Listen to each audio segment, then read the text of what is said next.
Ration की बढ़ती कीमतों से पहले ही बिगड़ चुका है और अब आम आदमी को एक और झटका लगा है। उत्तर प्रदेश में बिजली उपभोक्ताओं में 10% फ्यूल सरचार्ज का अतिरिक्त बोझ अब जनता पर डाल दिया गया है। यानी जून में आने वाला बिजली बिल पहले से ज्यादा भारी होगा। सवाल यह है कि जब जनता पहले ही महंगाई की मार झेल रही है, तब बिजली बिल में यह बढ़ोतरी आखिरकार क्यों की गई है और क्या लगातार कटौती के बीच जनता को महंगाई और इसके अलावा महंगी बिजली का झटका अब कहीं ना कहीं पूरी तरह से आम जनता को त्रस्त करता हुआ नजर आएगा। और जिस प्रकार से पहले ही ऊर्जा संकट प्रदेश में देखने को मिला, जो अखिलेश लगातार ऊर्जा संकट को लेकर हमलावर नजर आ रहे थे। अखिलेश ने मंत्री से जवाब मांगा था कि 2012 से 2017 तक औसत पीक डिमांड 13,000 मेगावाट थी, जबकि पिछले 4 साल में औसत पीक डिमांड 30,000 मेगावाट है। और इसी के मुताबिक 2017 में जहां करोड़ों उपभोक्ता इसके थे और आज जो मौजूदा स्थिति है, एक बार फिर से बिजली का संकट जनता को झेलना पड़ा है, उसके बावजूद क्यों बिजली की दरें महंगी हुई है, ये बड़ा सवाल है। और बताते चले, दरें नहीं महंगी हुई है, मैं लगातार कह रही हूं कि आपको जून का जो भी बिजली का बिल देना होगा उसमें सरचार्ज आपको 10% देना होगा। अगर वैश्विक आपदा आ रही है, उन सब के बीच वो लगातार सरकार हवाला दे रही है कि इसके चलते बिजली के दर बढ़ गए हैं और इसके अलावा गर्मी का पारा चरम पर है और सूरज की तपिश आग में लोगों को झुलसा रही है। इसके बावजूद उत्तर प्रदेश में लगातार बिजली कटौती हो रही है। योगी सरकार के शासन में जनता बिजली की समस्या से त्राहिमाम करती हुई भी नजर आई, लेकिन ऊर्जा मंत्री ए.के. शर्मा लापरवाही की जिम्मेदारी लेने के बजाय पिछली सरकारों पर दोष मढ़कर अपनी पीठ थपथपा रहे हैं। योगी सरकार का दावा है कि प्रदेश में 24 घंटे बिजली मुहैया हो रही है, लेकिन जो लगातार तस्वीरें सामने आ रही है वो सवाल उठा रही है। विपक्ष का कहना है कि सरकार सिर्फ कागजों पर बिजली दे रही है और इसके अलावा हर जगह रोस्टर के नाम पर कटौती हो रही है। विपक्ष का यह भी आरोप है कि सरकार ने बिजली कंपनियों को खुली छूट दे रखी है और आम जनता के साथ साथ उद्योग व्यापार भी इस अघोषित कटौती से बेहाल है। और इन सब के बीच ये 10% सरचार्ज लेना इसको पूरी तरह से जो जख्म है उसको और उभारता हुआ नजर आ रहा है।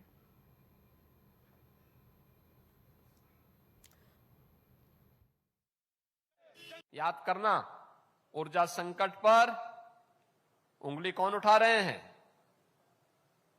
जिनके समय में बिजली के तार पर लोग कपड़ा सुखाते थे। ये सच्चाई है। समाजवादी पार्टी के समय में बिजली नहीं आती थी। अब पावर स्टेशन पर ही शटडाउन हो रहा है और देश के अंदर कहीं पावर है नहीं, तो उसके लिए विभाग को मौका भी देना चाहिए। विभाग अपने स्तर पर कार्य भी कर रहा है। केवल ये जिम्मेदारी पावर कॉर्पोरेशन की नहीं, हर नागरिक की जिम्मेदारी बनती है कि वह इस समय पावर कॉर्पोरेशन के साथ खड़े होकर के इस संकट का सामना करने में उनका सहयोग करें। क्योंकि आज के अखबार पढ़े नहीं, लेकिन इतना जरूर है कि योगी जी के नेतृत्व वाली सरकार ने 9 वर्षों में परिस्थितियां कुछ भी हुई, उत्तर प्रदेश में ना कोई टैक्स बढ़ाया ना कोई बिल बढ़ाया। लेकिन ये तो सब जानते हैं इस समय कि पश्चिमी एशिया का युद्ध चल रहा है। ऐसी परिस्थितियों में यदि बिजली के बिल या दाम बढ़ाने की सरकार को ज़रूरत हुई है तो मेरे ख्याल से प्रदेश की जनता को इससे सकारात्मक रूप से लेना चाहिए। इन्होंने जो उत्पादन कंपनियों से बिल प्राप्त किया, उस बिल में इन्होंने बड़ी चालाकी से पुराने लगभग 2 साल पुराने बकाये को भी जुड़वा के ईंधन अधिभार शुल्क को इतनी बड़ी संख्या में बढ़ा दिया। और एक सबसे बड़ा जो सवाल है, प्रदेश के उपभोक्ताओं का बिजली कंपनियों पर 51,000 करोड़ सरप्लस निकल रहा है। तो अगर आपको 1610 करोड़ रुपया लेना भी चाहिए था तो 51,000 जो हमारा पहले से सरप्लस है उसमें से आपको घटा लेना चाहिए था। तो इस पर सरकार को भी सोचना चाहिए कि पावर कॉर्पोरेशन किस प्रकार से तुगलकी फैसले लेकर प्रदेश की जनता को संकट में डाल रहा है। इन्होंने तो जो स्मार्ट मीटर लगाया है उससे 10% नहीं 100% हो गया। सबसे पहले तो जो स्मार्ट मीटर लगाया गया है उसको निकाला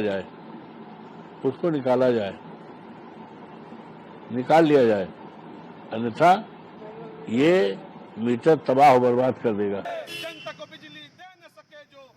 तो बिजली की समस्या एक तरफ गहरी होती हुई नजर आ रही है और इन सब के बीच जो सरचार्ज बढ़ाया गया है उसके बाद जनता में और अधिक आक्रोश व्याप्त होता हुआ नजर आ रहा है। जिस प्रकार से ये महंगाई की एक और किस्त जारी हुई है, बिजली बिल में 10% का इजाफा हुआ। जून के बिल आपको चुकाना होगा 10% आपको चुकाना होगा, जिसमें 1000 रुपए की बिल अगर आप दे रहे हैं तो उसमें 100 रुपए अतिरिक्त चुकाने पड़ेंगे आपको। तो बिजली बिल में 10% का इजाफा ये सिर्फ और सिर्फ जून के लिए है। 10% फ्यूल सरचार्ज आपको देना होगा। तो 1000 रुपए का बिल अगर आपका आ रहा है तो 100 रुपए आपको अतिरिक्त देना होगा। तो महंगाई की एक और किस्त जारी हुई है। इससे पहले आपने देखा था पेट्रोल डीजल के दाम बढ़े थे और इसके अलावा हमारे सवाल जो है, बिल बढ़ा सुविधा नहीं, जवाब कौन देगा? गर्मी में जनता परेशान, सरकार आखिरकार क्यों बेफिक्र है? 24 घंटे बिजली का दावा, फिर कटौती क्यों? ये सवाल है इंडिया सुपरफास्ट के कि बिल बढ़ गया है, जिस प्रकार से सरचार्ज आप लगा रहे हैं और किस हिसाब से ये सरचार्ज बढ़ाए जा रहे हैं, और इसके अलावा 24 घंटे बिजली का दावा आप लोग का दम भरते हैं, लेकिन जब गर्मी का मौसम होता है, प्रचंड गर्मी पड़ती है तो लोग बेहाल नजर आते हैं। जिस प्रकार से अखिलेश यादव कह रहे हैं कि पावर प्लांट क्यों नहीं बनाया गया, सबसे बड़ा सूबा है, 24 घंटे बिजली का दावा है, फिर कटौती क्यों की गई? तो पैनलिस्ट की मौजूदगी है, उनसे रूबरू कराते हुए फिर चर्चा की शुरुआत करेंगे। तो भारतीय जनता पार्टी से हमारे साथ विवेक जी जुड़ चुके हैं स्टूडियो से, और इसके अलावा वरिष्ठ पत्रकार सुनील जी हमारे साथ जुड़ चुके हैं, और इसके अलावा राकेश जी समाजवादी पार्टी से हमारे साथ जुड़े हुए हैं। लेकिन सबसे पहले विवेक जी, महंगाई की एक और किस्त आप लोगों की ओर से जारी कर दी गई है, आखिरकार किस प्रकार से 10% देना होगा, जबकि अघोषित संकट हमने देखा कटौती का? देखिए आरती जी, कटौती कोई नियम अनुसार नहीं है। कहीं भी जब कोई लाइन फॉल्ट होती है तब शटडाउन देना पड़ता है। उस लाइन के फॉल्ट रिपेयर होने के बाद फिर विद्युत बहाल हो जाती है। ये व्यवस्था में होता है। आज शहरों में हम 24 घंटे बिजली उपलब्ध करा रहे हैं, लेकिन अब फॉल्ट है तो फॉल्ट तो रिपेयर करने के लिए शटडाउन करना पड़ेगा। शहरों में कहीं भी नियमता कोई कटौती नहीं है, और ग्रामीण क्षेत्रों में भी 18 घंटे नियम से बिजली दी जा रही है। बीच में जब गेहूं कटाई का समय था तब दिन में बिजली काटी जाती थी 10 से 5 के आसपास। उसके पीछे कारण ये था कि अग्निकांड की घटनाएं उस समय बहुत होती हैं। कहीं भी कोई स्पार्किंग हो जाए, कोई तार टूट के गिर जाए तो उससे बीघों गेहूं की फसलें जल जाती है। तो उससे बचने के लिए एहतियात किए जाते। बाकी उत्तर प्रदेश में अब बिजली आ रही है और 24 घंटे जनता को मिल रही है। अब बिजली के तार कपड़ा सुखाने के लिए नहीं प्रयोग होते, अब बिजली के तारों में करंट बहता है। वो जमाने लग गए जब इसी चौक में एक रोड शो के दौरान अखिलेश जी ने बिजली का तार हाथ से पकड़ लिया था। आज कोई बिजली का तार पकड़ने की गलती नहीं करता। अब रही बात जिस विषय को आप चर्चा में ला रही हैं, 10% जो सरचार्ज लगाया गया है। देखिए, जो स्थितियां हैं, वैश्विक संकट है, और किस तरीके से चोट पहुंची है डीजल पेट्रोल के दाम बढ़ने से, उससे भारत सरकार की भी आर्थिक स्थिति प्रभावित हुई है और स्टेट गवर्नमेंट की भी प्रभावित हुई है। उस चीज़ों से निपटने के लिए सरकार ने एक 10% का भार लगाया है। यही सरकार हमारे किसानों को मुफ्त बिजली भी दे रही है, तो उधर भी ध्यान देना होगा। तो भाई कहीं जा रहा है तो कहीं से लेना पड़ता है सरकार को। बाकी सरकार तो कोई नोट छापती नहीं है, तो उसके निमित्त एक छोटा सा प्रयास किया सरकार ने। इसमें कोई इतना बहुत हाई तौबा करने की जरूरत नहीं है। इस संकट के समय हमें अपने सरकार के साथ खड़ा होना चाहिए। ठीक है, लेकिन अब बड़ा सवाल तो यही है कि अभी 2 महीने पहले तक के तो यही कहा जाता था कि मोदी की सरकार है, प्रधानमंत्री नरेंद्र मोदी की सरकार है, यही वजह है कि आम जनता को महंगाई की मार नहीं झेलनी पड़ी थी। ये भी तो दम भरा जा रहा था। तो कहाँ महंगाई की मार झेलनी पड़ गई? कहाँ महंगाई की मार? कौन सी कौन सा खाद्य सामग्री आपके बजट से बाहर हो गई। यहाँ तो इसी प्रदेश में लोग 250 रुपये किलो की दाल खरीद चुके हैं। आज आप दाल की कीमत देख लीजिए, 120 रुपये किलो दाल है। आप बताइए कौन सी खाद्य वस्तु आपके बजट से बाहर चली गई। आज स्थिति यह है कि आलू 10 रुपये किलो मिल जा रहा है, यही प्रदेश है। प्याज पे सरकारें बदल गई हैं, टमाटर 100 रुपया तक गया है। आज आप देख लीजिए कोई भी खुदरा वस्तु जो जिससे हमारी रसोई चलती है, जिससे हमारा घर चलता है, कोई ऐसी चीजें नहीं जो हमारे बजट के बाहर। बिल्कुल राकेश जी, उत्तर प्रदेश में सब चंगा है, कोई भी संकट नहीं है, योगी सरकार प्रतिबद्ध है, बिजली संकट नहीं है, क्या कहेंगे आप?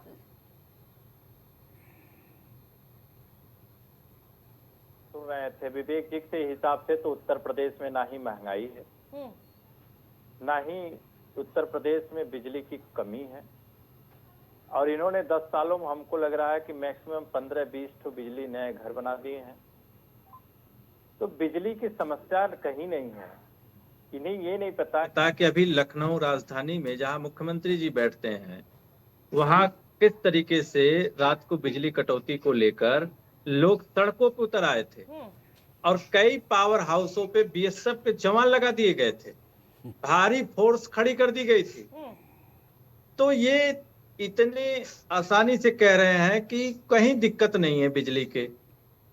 और रही बात कि मैं अभी खबर देख रहा था कि लखनऊ, वाराणसी, मेरठ, कानपुर, गाजियाबाद, नोएडा, जहां लगातार बिजली कटौती को लेकर लोग सड़क पर उतर रहे और वहां उपकेंद्रों पे लोगों ने पुलिस का घेरा लगाया उत्तर प्रदेश सरकार ने। और मैं तो जानना चाहता हूं कि उत्तर प्रदेश में 10 साल इनके होने जा रहे हैं, मगर 10 सालों में इन्होंने एक भी बिजली घर क्यों नहीं लगाया? इनका डबल इंजन का दावा भरने वाले लोग क्यों केंद्र में बिजली का कोटा नहीं बढ़ा पाए? इनका तो दिल्ली में इन्हीं की सरकार है, उत्तर प्रदेश में इन्हीं की सरकार है, तो कम से कम उत्तर प्रदेश का कोटा तो बढ़ा देते। हाँ भैया, बिजली का। और ये 10% जो बढ़ोतरी हुआ है, ये जनता के जेब पे करंट है। और आप देखिए यही करंट जनता 2027 में इनको हटाने का काम करेगी। हम तो कह रहे हैं कि हमने तो 12 से 17 में कम से कम एटा के जवाहरपुर में थर्मल प्लांट लगाया था, हमने ललितपुर में लगाया था सुपर क्रिटिकल थर्मल पावर, हमने मेजा प्रयागराज में लगाया था, हमने हरौआ के अलीगढ़ में लगाया था, हमने अनपरा और ओबरा में भी लगाया, हमने घाटमपुर में लगाया super critical thermal power plant, हमने पनकी कानपुर में लगाया। तो हम तो कहना चाह रहे हैं भारतीय जनता पार्टी के लोग से कि भारतीय जनता पार्टी सिर्फ वैश्विक मार जनता सहे और सब संपत्तियां जो है वो सिर्फ 10% लोगों के पास चली जाए। हमने आज एक अखबार का आंकड़ा दे रहा हूं कि एक आंकड़ा 10% अमीर आबादी के पास कुल देश की संपत्ति का 65% हिस्सा उनके पास है। लेकिन और ये भी तो दम भरा जाता है कि ना कि आपके शासनकाल में गांव तक बिजली तक नहीं पहुंचती थी। मुख्यमंत्री खुद कह रहे हैं कि ये पहले तारों पर कपड़े सुखाए जाते थे। देखिए हम तो यही कह रहे हैं कि 5 सालों में हमने बिजली घर बनाए और हमारे बिजली तार पे जो है कपड़े सुखाए जा रहे हैं। या तो ये जनता को मूर्ख समझते हैं या तो अपने आप को मूर्ख समझते हैं कि जनता अब इतनी समझ है कि स्मार्टफोन सबके हाथ में है, सब गूगल कर ले रहे हैं। सबको पता है कि एक भी 10 साल में बिजली घर जो नहीं बनाया वो बिजली का करंट दौड़ा रहा है तारों पे। और जो सरकार बिजली के लगातार हर क्षेत्र में घर बनाए उसको ये कहा जा रहा है कि बिजली में के तारों में करंट नहीं दौड़ रहे थे। आप सोचिए कि हमारी सरकार में 4 रुपया प्रति यूनिट था बिजली, शहरी बिजली 4 रुपये प्रति यूनिट था। इनकी सरकार में 7.5 रुपया हो गया। अभी ये 10% बढ़ेंगे, जून से और ऐड हो जाएंगे। कितने घंटे बिजली आती थी गांव में? कितने घंटे आती थी गांव में बिजली? गांव में बिल्कुल 18 घंटे आती थी बिजली। गांव में पहले भी 18 घंटे थी, आज भी 18 घंटे आ रही है। कितने घंटे आती थी पहले और आज की तुलना में? क्या कुछ खपत है और कैसी स्थिति है आप बताइए। देखिए अति जी, चाहे भाजपा सरकार हो चाहे सपा सरकार हो, गांव की जनता बिजली लेकर के हमेशा परेशान रही। शहरों में लाइट भाजपा में भी आ रही है, सपा में भी आ रही थी।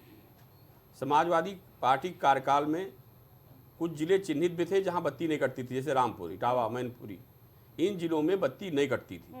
मैंने बहुत नज़दीक से देखा है। लेकिन ग्रामीण अंचल हमेशा, गांव, किसान, गरीब जो गांव में रहता है वो सबसे ज़्यादा परेशान था, तब भी परेशान था, आज भी परेशान है। रोस्टर के नाम पर शहर में तो आप 24 आवर्स दावा करते हैं, क्या शहर में रहने वाला आदमी आदमी है, गांव में रहने वाला आदमी नहीं है? वोट कौन देता है आपको? वही गांव का गरीब जो झोपड़ी में रह करके तपती हुई धूप में आ करके लाइन लगा के आपको वोट देता है। उसके लिए 18 घंटे, और 18 घंटे में दावे के साथ कह रहा हूं अगर 8 घंटे बत्ती मिल रही हो, ये तो अधिकारी बता देते हैं कि इतनी बत्ती मिल रही, सरकार मान जाती है। मैं बड़ा निवेदन साथ कहना चाह रहा हूं कि अगर ऊर्जा मंत्री हमारे ब्यूरोक्रेट्स ना आते होते, अदिति जी, ब्यूरोक्रेट्स को दर्द नहीं होता है, इसलिए कोई एसी पैदा हुआ, एसी में जिंदगी रहती है उसकी। अगर कोई साधारण मंत्री होता, समझता ना कि इस दर्द पीड़ा क्या है, बिजली पीड़ा क्या है, कैसी होती है। तो शर्मा जी चूंकि ब्यूरोक्रेट्स विंग से आते हैं, उनको पब्लिक का भी मतलब नहीं रहा, और चंद ब्यूरोक्रेट्स छोड़ दीजिए, बाकी लगभग मैं ब्यूरोक्रेट्स देखता हूं कि वो बिल्कुल छोटे छोटे लोगों को झींगुर कूड़ा समझते हैं, न मिलते हैं, न बात करते हैं। तो ये लोग बिजली दे पा रहे हैं सही, और तो फिर सरचार्ज क्यों जनता दे? बिल्कुल सही है अदिति जी, मैं पहले धन्यवाद दे रहा हूं, आपने ऐसे मुद्दे पर डिबेट कराई कि जनता जिस मुद्दे पे बहुत परेशान है। अभी आप स्मार्ट मीटर लेके आए, जनता त्रस्त हो गई, उसके बाद 10% आपने बढ़ा दिया, मतलब सारा बोझ वैश्विक स्तर पर जो हमारी स्थिति खराब हो रही है उसका सारा बोझ जनता के ऊपर डाल दिया जाए। सचिवालय के अंदर 24 आवर्स एसी चलते हैं, कोई सरकारी ऑफिस देख लीजिए जिसमें सारे ऑफिसों में एसी ना लगे हों, बंद कराइए। 10 से 5 ड्यूटी होती, 10 के 5 बाद सारे एसी बंद कराइए। बटलर पैलेस आपके बगल ही में है, यहाँ से 2 किलोमीटर मुश्किल से, एक एक घरों में बाथरूम तक एसी लगे हैं। वो इंसान है, और गांव का रहने वाला गरीब वो इंसान नहीं है। हाँ, वो बिल्कुल। इस देश में नहीं रहता। जी जवाब देंगे विवेक श्रीवास्तव जी। देखिए, उत्तर प्रदेश में जो बिजली उत्पादन है वो करीब 22,000 मेगावाट है। बिल्कुल। खपत हो रही है 30,000 मेगावाट से ज़्यादा की। ये जो उत्पादन और खपत के बीच का जो घाटा है, इसको कवर करने के लिए सरकार ने फ्यूज चार्ज लगाया है, और आगे सरकार की जिस तरह से योजना है, इस उत्पादन भी सरकार बढ़ाने में काम कर रही है। जिन संयंत्रों की बात मित्र हमारे कर रहे, पहली बात तो संयंत्र मेजा और दुनिया भर का जो उन्होंने गिना दिया, वो एक भी इनकी सरकार के नहीं है, उसके भी पूर्ववर्ती सरकार के हैं, और उनको पूरी क्षमता से चलाने पे सरकार गंभीरता से काम कर रही है। और आगे 29 से 30 का जो लक्ष्य है, बिजली उत्पादन उत्तर प्रदेश में 61,000 मेगावाट करने का है। आज स्थिति ये है कि उत्तर प्रदेश भारत का बिजली उपभोक्ताओं में नंबर 1 है, और उत्पादन की स्थिति में 5वें नंबर पे है। जिन समय की हमारे मित्र बात कर रहे हैं, इनके समय में बिजली का डिस्ट्रीब्यूशन का क्या बुरा हाल था वो सबको मालूम है, उसको चर्चा का कोई औचित्य नहीं है। मैंने पहले ही बता दिया कि तार पकड़े हुए स्वयं तस्वीरें और वीडियो क्लिपें हैं तत्कालीन मुख्यमंत्री अखिलेश जी की। आज कम से कम कोई तार पकड़ने की हिम्मत तो नहीं करता। सबको मालूम कि करंट इसमें आ भी सकता, जा भी सकता है। अब फॉल्ट है तो उस समय कटौती की जाती है कि भाई बिजली काटो, बन जाए फिर चालू कर देंगे। अच्छा, जो गर्मियों में समस्या थोड़ा सा ज़्यादा आई इस समय, उसके दूसरे कारण हैं। उसके कारण ये हैं आरती जी कि हम लोगों ने जो भी मध्यम वर्गीय परिवार, हर घर में मिनिमम 1 एसी है। जो थोड़ा सा उच्च मध्यम वर्गीय, उनके घर में 2-2, 3-3 एसी है। अच्छा, हम करते क्या है, जब हम कनेक्शन लेने जाते हैं तो हम अपना मिनिमम लोड सेंक्शन कराते हैं, और हमारे ही घर में 3 मौसम में 3 तरह का लोड होता है। जाड़े में लोड अलग होता है, जाड़े में ना हमारे यहाँ पंखा चलता है, ना कूलर चलता है, ना फ्रिज चलता है, ना एसी चलता है। सबसे कम लोड जाड़े में होता है, एक कमरे में कहीं ब्लोअर चला लिया, बाकी सब मामला ठीक। थोड़ा सा इससे लोड बढ़ता है बरसात में, और गर्मी में लोड सबसे ज़्यादा होता है। सबसे ज़्यादा बिजली के संयंत्रों पर लोड गर्मी में ही पड़ता है। तो बिल्कुल आप ये औचित्य रख रहे हैं, ये तुक रख रहे हैं कि ज़्यादा खपत होती है तो सरकार को पहले से तैयार हो जाना चाहिए कि खपत ज़्यादा पड़ेगी, हमें उस हिसाब से इंतजाम करके जनता को देना होगा। मैं उसी पे आ रहा हूँ। गर्मी के इन जो पीक आवर है ये 15-20 दिन के लिए, अब इसके लिए कोई अलग से यूनिट नहीं चलती है, न कोई इसके लिए अलग से उत्पादन होता, ना ये बिजली किसी कैपेसिटर में रखी जाती है। जो एसी करंट होती है ये किसी कैपेसिटर में कंट्रोल नहीं की जाती, डीसी करंट कैपेसिटर में कंट्रोल होती है। तो इसलिए हमको इसमें सामंजस्य बिठाना होता है। बार बार सरकार के स्तर पे कहा जाता है कि अपना लोड आप मैक्सिमम सैंक्शन कराइए। हम खुद जब कनेक्शन लेने जाते हैं तो 2 किलोवाट का लोड लेते हैं, लेकिन जब हमारा तीनों मौसम का आप देखेंगे तो गर्मी में हमारा लोड उसको क्रॉस कर जाता है, तो बिल तो चला जाता है। बिल लेने में दिक्कत नहीं, बिल तो जैसे आप जितना मीटर भागा उसके हिसाब सरचार्ज लेकर के आपका काम हो जाता है। लेकिन ना तो वो ट्रांसफार्मर इसके लिए तैयार हैं, ना जो हमारी विद्युत संवाहक तार हैं वो इसके लिए तैयार होते हैं। इसका दुष्परिणाम ये होता है कि उसमें फॉल्ट गर्मियों में ज़्यादा आती है। कहीं तार जलते हैं, तार बच गए तो ट्रांसफार्मर फूक जाता है। आप देखिए कहीं कहीं गर्मियों में हम लोग ट्रांसफार्मर में कूलर तक लगा रहे हैं उसको ठंडा रखने के लिए, और एक ट्रांसफार्मर जब जलता है तो उसको रिपेयर करने में मिनिमम कम से कम समझ लीजिए कि 6 से 9 घंटे लगते हैं। अगर एकदम फौरी तौर पे एकदम विद्युत महकमा तैयार है कि नहीं बस ट्रांसफार्मर मतलब लगा गाड़ी तरफ पे, से विद्युत विभाग सारी चाक चौबंद व्यवस्था है, कोई भी फॉल्ट नहीं बहुत है। बहुत हाँ। देखिए हमारे शासन काल में बिजली व्यवस्था बहुत सुधरी है। हाँ। अभी सुनील जी कह रहे थे कि पूर्ववर्ती शासन काल में 4 जिले में बिजली आती थी, बहुत उन्होंने डिटेल से नहीं कहा। हाई कोर्ट इलाहाबाद को, हाई कोर्ट को आदेश करना पड़ा था कि इस कटौती से बाहर रखो, तो एक इलाहाबाद जिला उसमें जुड़ गया था, नहीं बाकी इटावा, मैनपुरी, कन्नौज, हाँ। रामपुर, बाकी 5 जिले को छोड़ करके पूरा प्रदेश अंधेरे में डूबा रहता था। हाँ, राकेश आयु जी जवाब ठीक दीजिए। है, तो ये ठीक कम है। से कम बिजली पे ज्ञान ना लोग हमें दें। हाँ। ठीक है, हमने बिजली व्यवस्था में इतने सुधार किए हैं। हाँ। 19-12 लाया, और उससे कम से कम आज ये स्थिति कि अगर आपकी बिजली बिगड़ रही है, आप उस पर कंप्लेंट लिखा रहे, तो अगर सिंपल बिल्कुल, फॉल्ट है तो इतना बड़ा वैश्विक संकट आ गया है, उसके बावजूद सबको बिजली मुहैया हो रही है। आपके शासनकाल में तो खाली चुनिंदा 4 जिलों में बिजली आती थी। क्या बात करेंगे। हाई कोर्ट को आदेश देना पड़ा था इलाहाबाद को बिजली कटौती दूर हम करने तो के लिए, कह रहे हैं कि बाहर विवेक के करने के साथ लिए। धैर्य बना के सुने, धैर्य बना के सुने। जी जी, हम तो कह रहे हैं कि 10 सालों में इन्होंने एक बिजली घर नहीं बनाया और 4 जिलों को चिन्हित कर दिया। अभी ये कह रहे थे कि 22,000 मेगावाट की बिजली उत्पन्न करने की क्षमता है उत्तर प्रदेश में और 31,000 मेगावाट की खपत है। तो आप सोचिए कि 5-7 हजार मेगावाट बिजली बनाने के लिए जब इन्होंने 10 साल में कोई कार्य नहीं किया, तो सिर्फ सरचार्ज बढ़ा के बिजली के लोगों को करंट दौड़ा रहे। अभी आपको बता दें, इनके एक मंत्री कह रहे हैं कि गांव के लोग जो है कूलर और एसी चलाने लगे, इसलिए बिजली की खपत ज्यादा बढ़ गई। और रही बात की आज ही एक हिंदी अखबार ने एक खबर छापा है कि 9 बिजली इकाइयां एक साथ ठप हो गई उत्तर प्रदेश में, जो 3373 मेगावाट बिजली उत्पन्न करती थी। ये आज की खबर मैं बता रहा हूं।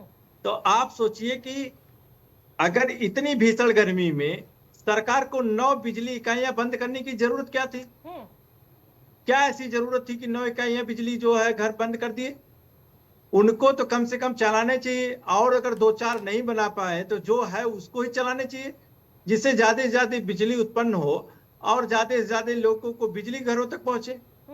तो ये भारतीय जनता पार्टी के लोग हैं, ये तो परीक्षा कराने में फेल हो जाते हैं तो वो कोसते हैं। दूसरा, आप बताइए कि हमारे देश की सेना अब जो है परीक्षा पेपर ले जाएगी, परीक्षा कराएगी, तो आप सोचिए कि कितने निष्क्रिय सरकार चला रहे हैं लोग। तो बिजली की समस्या कोई नई नहीं है। अभी इन्होंने एक बात तो स्वीकार कर लिया कि हमारे जर्जर 4 उत्तर प्रदेश के लोगों में जर्जर तार इतने हो गए हैं कि लोग तार कहीं टूट जा रहा है, कहीं ट्रांसफार्मर फूक जा रहे हैं, ये तो ट्रांसफार्मर नहीं बदल पा रहे हैं, जर्जर तार को नहीं बदल पा रहे हैं। तो इनके पास कोई ऐसी व्यवस्थाएं नहीं। ठीक है, सीएल का एक आंकड़ा है कि कर्मचारी की भर्ती नहीं किए। आप सोचिए कि 60% लोग संविदा और एडाक पे नौकरी कर रहे हैं। तो ये जो विभाग पे मात्र इनके कर्मचारी 40% हैं, तो आप सोचिए कि पहले तो ये भर्ती करें, कर्मचारी की ज्यादा संख्या बढ़ाएं, जिससे तार टूटे, कहीं ट्रांसफार्मर फूके तो उसकी मरम्मत हो सके, उसको तुरंत तत्काल प्रभाव से बनाया जाए।